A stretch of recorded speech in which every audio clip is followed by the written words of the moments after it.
Okay guys, in the next part of correcting the upper body dysfunction or shoulder, upper back and neck dysfunction home corrective exercise playlist, we've just done the release techniques in the previous video. So we went after all those muscles that are contributing to those arms forward and those scapulars elevate in that kind of rounded shoulder position. So I spoke about how the muscles that cause the arm to rotate inwards, so we get that internal rotation that's going to be contributing to that arm's forward, and also the muscles that contribute to the scapulars being stuck downward and tipping forward. So again, that kind of contributes to that kind of rounded position. Okay, so shoulders get stuck down, they can't rotate freely, and they kind of get stuck in that downward rotation and they tend to tip forward. Okay, so we've done that, we've addressed those, we've released those muscles. What we want to do now is do some mobility techniques, and what that's going to do is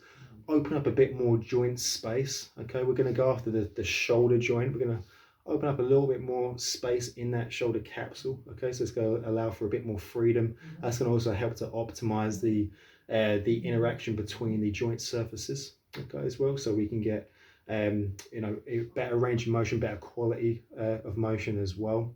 And we're also going to go after the kind of thoracic spine, so that mid spine, and try and mobilize those. So again, we can kind of get out of this kind of somewhat flex position and get it to extend a little bit more. That's also going to help the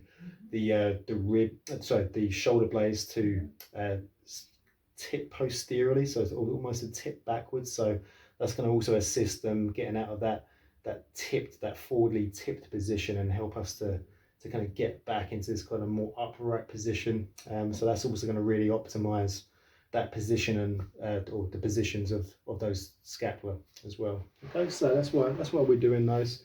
So I'm going to show you the shoulder joint mobilization first. Okay, so what we're going to do, you're going to need, again, to do this, you're going to need one of these bigger, thick monster bands or CrossFit bands. And what I want you to do is you're going to come into this kind of quadruped or all four position, and I want you to take that band and you're going to put it as high up into, as close into your armpit, or right into your armpit as you can. So as high up into that arm as possible. Get right into the armpit.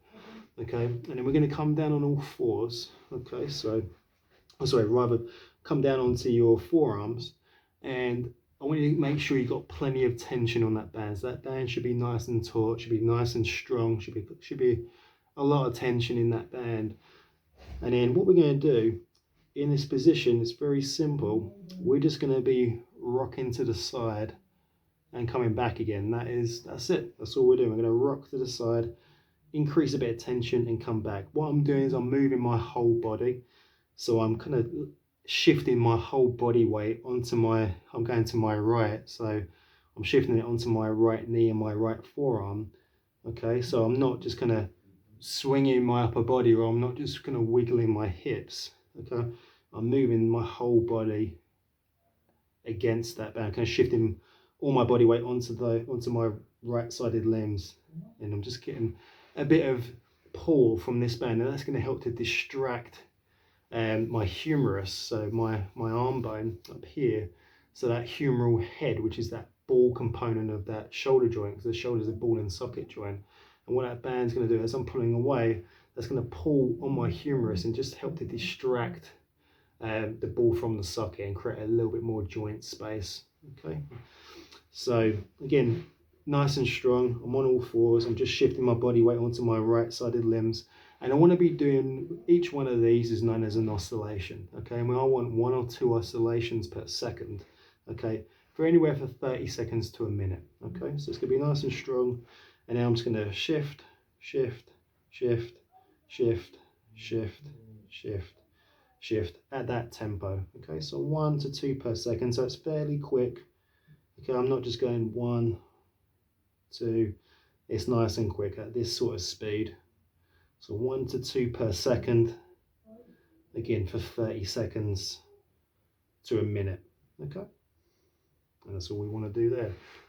Okay. What I will say, guys, is with these mobilizations, if you do get any discomfort of pain or it doesn't feel so good, just stop immediately. If you are aware that you are hypermobile, so you have joint laxity, you have too much range of motion, you're too flexible, do not do these techniques. These will be contraindicated. It's only if you have hypermobility, so you are stiff or restricted in in these joints. So that's one thing to bear in mind. If you doesn't feel so good after doing it, it's feeling a little bit uncomfortable, or it is while you're doing it, just stop immediately. Do not do it. But for the most part, again, we have stiffness in these areas, okay, in that shoulder, again, specifically for that technique in this shoulder joint, these are absolutely fine. So again, that's going to help to open up that joint space and increase mobility at that shoulder joint, at that glenohumeral joint. So that's for the shoulder joint. The other one I'm going to show you guys is there's a couple of ways we can do it. It's going to be for that thoracic spine, that mid-spine segment. So the first one I'm going to do is I'm just going to show you with the foam roller, okay? And what we're going to do, we're going to place that roller just underneath the shoulder blades. So we're kind of just where kind of at the bottom of the shoulder blades, just at the bottom of the rib cage, which is just a little bit further down. And what I'm going to do is I'm going to put my hands behind my head. I'm going to close my elbows up. I'm going to lean back, and I'm just going to roll through that segment. Okay, I'm just going to roll back and forth through that segment, and that's all I'm doing. Okay, just going to go to the top of my shoulder blades and back down, just like that. I'm going to lean back and forth. What I'm not doing, I'm not going right down below my rib cage. I'm not going to go onto my low back or lumbar spine. Again, that's going to be potentially dangerous. My lumbar spine doesn't have the rib cage to support it. Again, I could end up setting myself up for some low back pain. So I want to stay away from putting the roller into my lumbar spine. That's going to create some big shearing forces, which could be potentially painful. So we want to stay away from the lumbar spine. Just keep it on the thoracic spine, on that mid spine. So go from the top of the shoulder blades down to the rib cage. Okay, and what I can do, if I notice an area that is particularly stiff, I can just sit myself down, get onto that segment. I can just start to slowly extend back against my spine, against the roller. Come back slightly, come back, extend back against it, come back up like I'm doing like a little mini setup, extend back against that point again. And I could do that for 30 seconds to a minute if I wanted to, until I notice I can get a little bit further down, I can get a little bit more extension in my thoracic spine, and then I could move on and look for another segment, or I can just move on to the next technique. Okay. So that's going to be for the thoracic spine. Another way you can do this, if you don't have a roller, and there's some other really good ones you can do for the thoracic spine. So what that would be is, I'm going to show you from a couple of views, is if you kind of go into this kneeling position. Okay, so I'm going to sit myself back as far back as I can get onto my heels. Okay, and if I was going to do my right side, what I'm going to do, I'm going to take my left elbow and I'm going to tuck it just inside, just in between my knees. I'm going to kind of trap that elbow with my knees. I'm going to squeeze my knees together. Okay, I'm going to take this hand. Okay, I'm just going to put that hand, reach it around and grab the other, just kind of behind my opposite ear. Okay, and I'm going to start in this kind of closed up position here.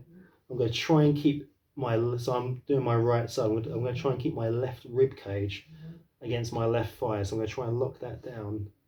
I'm going to put that hand behind, and then I'm going to try and open this up and try and get my elbow pointing up as high as I can to the ceiling. So I'm going to try and direct that elbow towards the ceiling. I'm going to go as far as I can, put a little bit of force in at the end, come back, open back up. I'm going to hold it for a couple of seconds, bit of force at the end, come back down, open back up, hold it a couple of seconds, come back down. And I can just keep this going for, again, anywhere for 12 to 20 repetitions. Okay, if I want to make it a bit easy I can put this hand from here, put it on my opposite shoulder, and again I can rotate that way. If you find the other one is a little bit too difficult, come back down. Again, I can rotate back out, trying to get that elbow now up towards the ceiling. Again, in that position. Okay, so I'll show you guys from the front. So again, you want to get that elbow, trap it between your knees, take that hand, reach behind the opposite ear, close yourselves up, and then we're going to try and rotate up, try and get that elbow pointing towards the ceiling. Back up again, we're going to hold it for a couple of seconds and come back down. Okay, so in this position, we sit back, we're going to lock up that lumbar spine. So this is kind of out the way, that's all kind of locked.